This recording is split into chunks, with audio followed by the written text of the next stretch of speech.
আসসালামু আলাইকুম বন্ধুরা, আজকে আবার চলে এসেছি লিটন চাচার সেই ধান খেতে।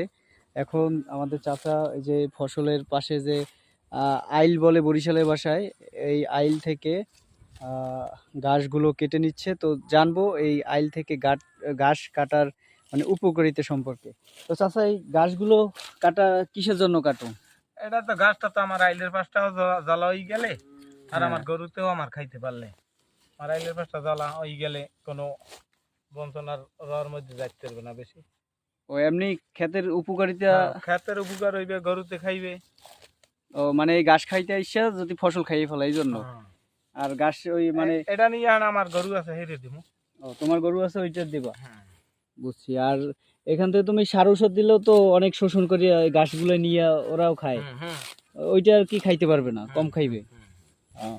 তো দর্শক অবশ্যই বুঝতে পারলেন যে এই আইলের ঘাসগুলো লিটন চাচা কেন কাটে। তো সঙ্গে থাকবেন, পরবর্তী ভিডিও দেখার আমন্ত্রণ রইল।